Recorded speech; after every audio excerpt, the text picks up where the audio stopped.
Good evening and welcome to the A Place for Healing weekly wellness webinar. This week we'll be speaking about making friends with your symptoms. I'm Dr. Barry Weinberg from A Place for Healing, and we specialize in helping people to heal from the inside out using network spinal analysis, home wellness products, and wellness education. I started A Place for Healing back in 1994 with a vision of a place that can help people, that the place itself is a healing environment, to help people find solutions to their health issues without needing medications and things outside of them that can have negative effects. And we've had tremendous results over the last 21 years. And during this time, I've had some creative endeavors. I've written 2 books. One's called A Clear Path to Healing, Reclaiming the Inner Healing Power of Body and Mind to Reach Your Optimum Health Potential, and To Face a Dragon, which is a short tale about the healing process through a story that's helped a lot of people. I'm also a musician. I'm a guitar player, a songwriter, and I've written the soundtrack for a movie called Florida Crackers, The Cattlemen and Cowboys of Florida, which you can check out at floridacrackersmovie.com. You can watch the movie, hear the music, and I'm currently working on an album now of my own music, and that should be out sometime early to mid next year. So let's get right to it. I'd like to start this webinar by just asking a simple question. What is health? People have a lot of different ideas about what health is, such as, when I feel good, I'm healthy. If I don't have any symptoms, if I feel great, then I'm healthy. If I'm not sick, if I don't have any diseases, I'm healthy. And if I have no symptoms, I'm healthy. This is the definition of health that's promoted on our television. If you have certain symptoms, take this medication and it will help you be healthy. But what we're going to explore tonight is how this isn't necessarily so. There's a lot of examples out there. I'm sure you've experienced yourself or know somebody who is completely symptom-free, feeling great, but suddenly was very, very sick. We all know John Ritter from Three's Company. This was a guy that was apparently very healthy. He was fit. He felt great. He didn't have any symptoms. And then one day on the set, he just dropped dead of a heart attack. It's sad to say, but he wasn't healthy, although he felt great and didn't have any symptoms. We all hear stories like this of somebody who felt great, goes to the doctor for a routine checkup to find out that his body's riddled with cancer or has diabetes. So we can't rely on symptoms or feeling good to determine whether we're healthy or not. And this is what we're going to be exploring tonight. How do we know if we're truly healthy? And what are these symptoms all about?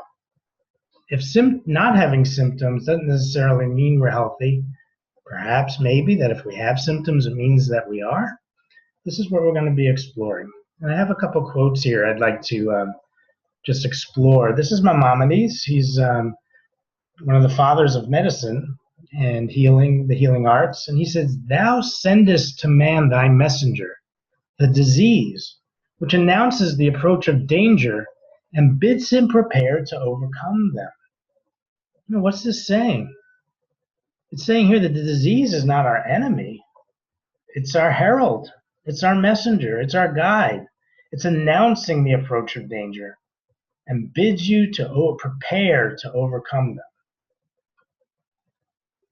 According to the World Health Organization, this is their definition of health: optimum physical, mental, and social well-being, and not merely the absence of disease or infirmity. So what they're saying, you can have a disease or an infirmity and still have optimum physical, mental, and social well-being. So let's look at these symptoms. I don't feel good. I think I have a fever. Cough, cough. You're sneezing. My back hurts. These are some typical symptoms that we all have, and very often, if anybody has these symptoms, what do we say? They're sick. I'm sick if you have symptoms. This was a little cartoon I found the other day online that I thought was great. I don't think it needs any explanation. I just thought it was funny and I throw it in here. So let's look at these symptoms.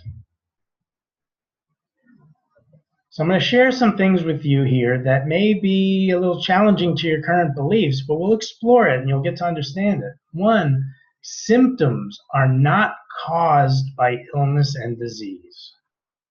So the flu does not cause fever. The flu does not cause vomiting and throwing up. Okay? Symptoms are the body's intelligent response to illness and disease. So let's explain this. Let's explore this. Let's say I do have a flu. Why does the body create a fever in response to the flu? Well, a flu is a virus.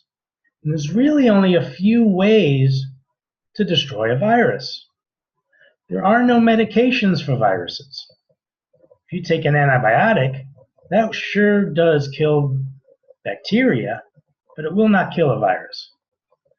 That's why there's no, if they give you antibiotics for a flu, it's kind of worthless. So there's only a couple ways to destroy a flu. One is to tear it apart. The other is to burn it. And viruses love 98.6 degrees, which is our body's natural temperature. So what does the body do? Intelligently, it raises the temperature, cooking out the virus. Now, when you cook out a virus, that virus tries to protect itself, and there are certain toxins that are released. Now, the body has other intelligent responses to deal with this through the immune system and through the nervous system. It works to get rid of all those toxins out of the body and tries to send them to every exit it can find. There's only a few exits. There's the mouth, so we might start throwing up. There are the pores of our skin, so we may start sweating, get all clammy laying in bed. There's the nose, so our nose is going to start running. And there is our butt. So we may have some diarrhea. So can you see how these symptoms are the body's intelligence response to get rid of the flu? You look at any disease process and look at its symptoms, you will see that the symptom is the way the body heals itself. So symptoms are not enemies to be fought. Symptoms are agents of change. They are our friend, our guide, and our teacher to be listened to.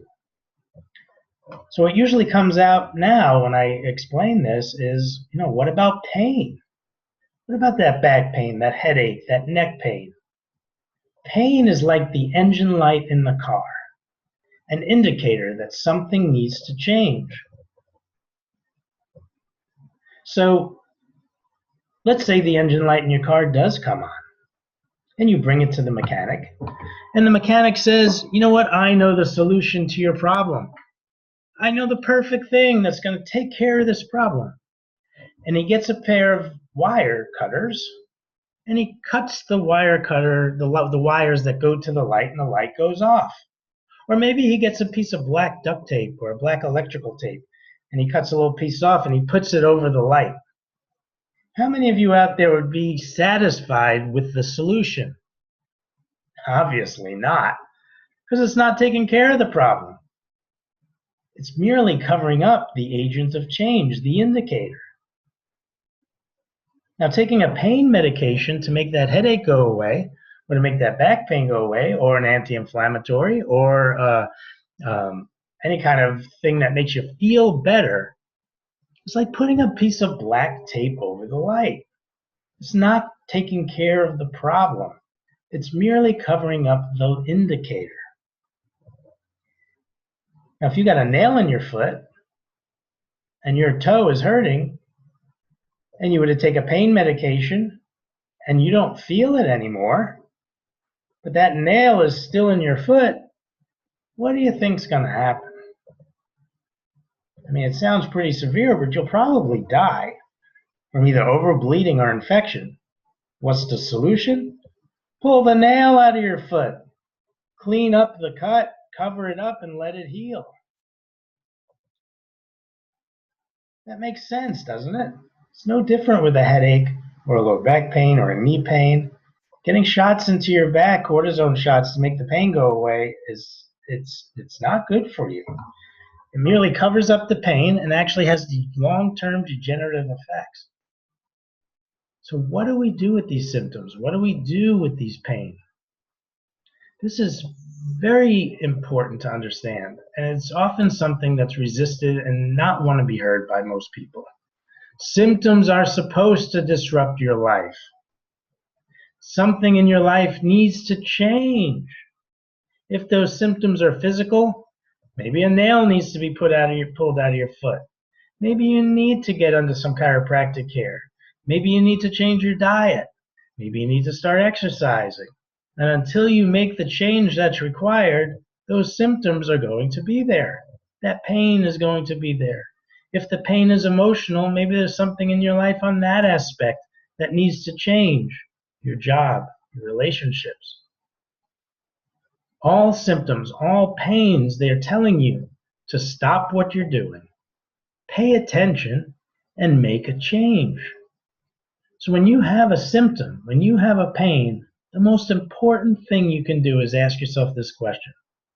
What is my body trying to accomplish with these symptoms? And what can I do to support it? You will know what needs to be done. Maybe not right away, but if you stick with this question intuitively, you will know what to do. Sometimes it's very obvious, like take your hand off that hot stove, and sometimes it's a little bit more subtle. They did a study a few years back, actually back in 1998. I found this article in the Palm Beach Post back in 1998, where they took people who had the flu and did a study with them. They had one group have a more medically oriented treatment plan of antibiotics, pain medication, Pepto-Bismol or some kind of nausea relieving medication, and just doing all kinds of medicines to help them feel better. And they had the other group lay in bed and drink water, and that's all they did. The group that had the medically oriented treatment, on average, had the flu lasted from 7 to 10 days.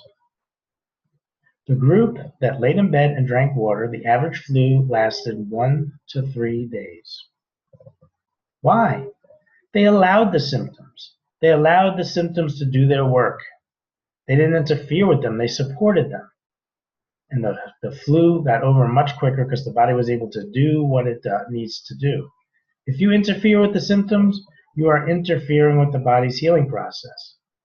Now understand, sometimes we do need that medical intervention. When those symptoms get out of hand and the body has challenges healing itself, and the body has 108 fever, or you just got run over by a car, please go to the ER. It's very, very important. But most of the time, with those 101 fevers, 102 fevers, you got a pain in your body, give your body a chance to heal itself. If you see after about a week or two it's not getting done, then it's time to seek attention. But, use your common sense. If something's very severe, if life is on the line, if you're bleeding and it's not stopping, please go to the ER. It's very, very important. That's what medicine is for. I hope you understand what I'm telling you. So in my book, A Clear Path to Healing, I talk about 7 responsibilities. These are things you can do on a regular basis to keep yourself healthy. And I'm going to be having webinars in the future that go into these a little more specifically. But the first is be present and aware. Have some kind of meditative process that can help you be present, help you stay aware in the moment. Very, very important to relieve stress out of the body and to stay healthy. Eat healthy. Drink clean, healthy water. Drink enough water every day. Stay hydrated. Do some form of exercise. Get adequate rest. Take a few minutes every day to breathe. Take some deep breaths. And have a loving heart. Excuse that plane going on overhead. But have a loving heart. Join some kind of organization or do something to give back to your community. It's very healing. And as a chiropractor, it's very important to me. I was brought up under chiropractic care. I was introduced to chiropractic when I was a child, and I really haven't taken much medication in my life. I stay healthy through having a clear spine, through chiropractic care, keeping the spine healthy. And I practice something called network spinal analysis, which is a gentle form of chiropractic care that really is not trying to fix your spine, but helping your body learn strategies to fix itself, to adapt better to stress. And they did a study at the University of California Medical School in Irvine, California. This was done by medical doctors. And they found consistently that people under network care had less physical pain, more energy, fewer colds and flus, less depression and anxiety, more experience of joy and inner peace, less stress and tension, reduced blood pressure, improved breathing, improved ability to concentrate, overall improved quality health, and much more. Why? Because network spinal analysis focuses on helping the body adapt better to stress.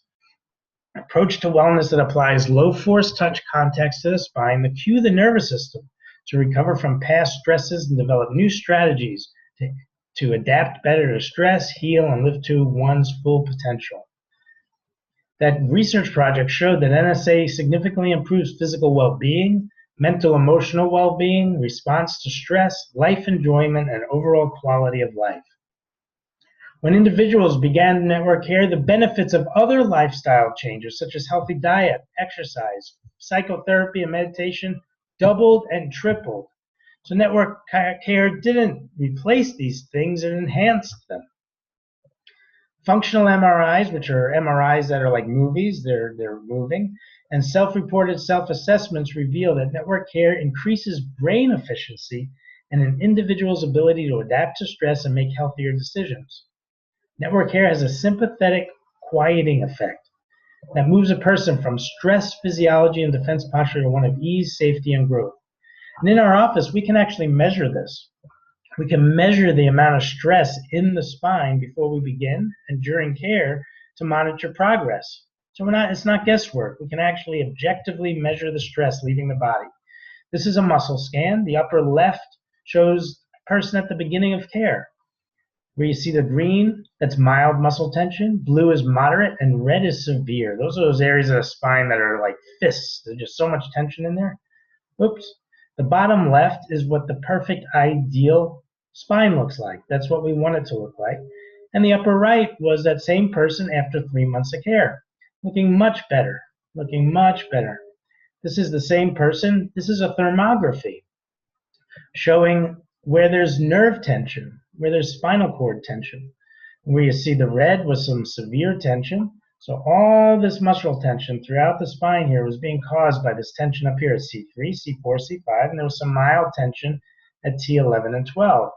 And again, after 3 months of care, you can see the bottom. That's a perfect scan. That's a healthy spinal cord. So if you found this webinar interesting and you'd like to learn more about network spinal analysis care or some of our home wellness products, you can call our office, A Place for Healing, at 954-848-HEAL. That's 954-848-5234. And you can visit our website at www.placeforhealing.com. I thank you for joining us tonight. And next week at our webinar will be A Place for Healing, weekly wellness webinar, Turning Stress into Fuel. Explore the cause of all disease and how the key to optimum health and wellness is your ability to adapt and turn stress into fuel for healing. Again, visit our website at placeforhealing.com. And if you click on the link, you can go and see all of our past webinars. They're all available on an archive there, and you can watch them all. So again, thank you for joining us tonight. And this is Dr. Barry Weinberg signing off and saying, thank you for joining us, and create a great day.